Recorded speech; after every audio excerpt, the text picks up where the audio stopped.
el fantasma, que es lo que nos permite soportar lo intolerable de esta inadecuación radical que habitamos y que nos habita. Bueno, hasta ese punto quería que llegáramos porque justamente, al menos en esta parte que compartimos del episodio final de la primera parte de Lacan Televisión, porque en este nuevo segmento que vamos a empezar a analizar, justamente comienza con casi un reproche que le hace el entrevistador a Lacan, porque le dice, escúcheme, se supone que uno va al psicoanalista para que le vaya mejor.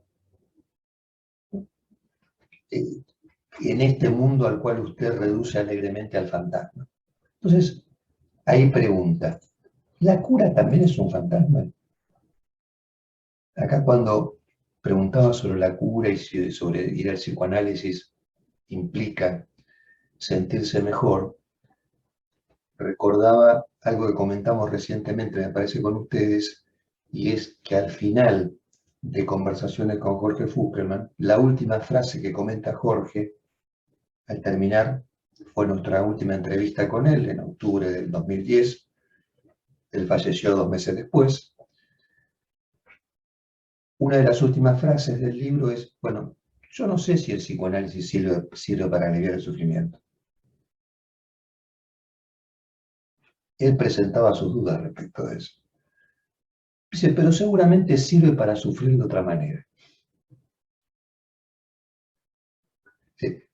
Y aunque más no sea, para darnos cuenta que ahí donde alguien sufre ocurre algo más.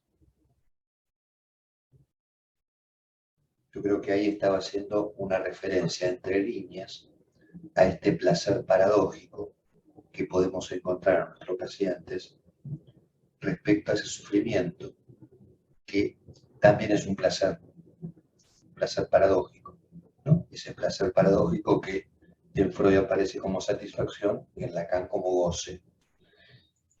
Bueno, entonces Lacan es interpelado respecto a si la cura también es un fantasma. Y ustedes van a ver, yo les voy a pasar luego este nuevo episodio, van a ver cómo Lacan responde con tranquilidad. Y para referirse a la cura, para responder, dice que la cura es una demanda, que parte de una voz, la voz de quien sufre por su cuerpo o por sus pensamientos. Bueno, fíjense qué respuesta tan concisa, podemos tomar nota y si alguien nos pregunta alguna vez qué es la cura para el psicoanálisis, tenemos ya la respuesta. O sea, acá los profesores de la universidad, si les preguntan a los estudiantes qué es la cura, pueden responder, es una demanda que parte de la voz de quien sufre por su cuerpo y sus pensamientos. Extraordinaria la respuesta. Pero acá de manera sorprendente, Lacan no sigue refiriéndose a la cura analítica, como uno podría suponer, sino que lo que señala es que para esa demanda de cura, que parte de la voz del sufriente, siempre ha habido una respuesta. Cuando dice siempre, se refiere antes del psicoanálisis, incluso antes que se descubriera el inconsciente. Y él mismo se pregunta, ¿cómo era antes eso? Y él mismo se responde, era parecido, se respondía. Y acá, para nuestra sorpresa, Lacan hace referencia a la medicina,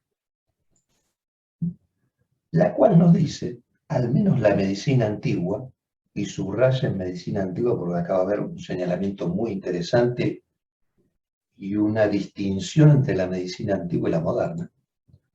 La medicina antigua, si siempre dio en el blanco, fue por las palabras. Y acá nos encontramos con un tema candente que es el del personaje del médico. Es muy interesante lo que señala Lacan respecto a la medicina antigua y moderna. Y acá recordé que me pareció oportuno traerles a colación una intervención que Lacan hace en la Salpêtrière en 1966 en una mesa redonda organizada por el Colegio Médico, en la cual justamente se refiere al personaje del médico.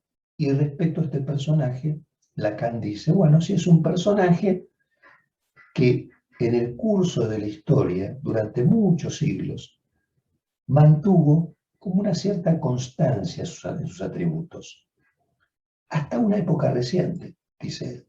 Fíjense que estamos ahí en 1966, mediados de la década del 60. Y ahí lo que señala Lacan es que la práctica de la antigua medicina tenía un acompañamiento doctrinario y no científico. Escuchen esto con atención, ¿eh? La medicina antigua tenía un acompañamiento doctrinario y no científico.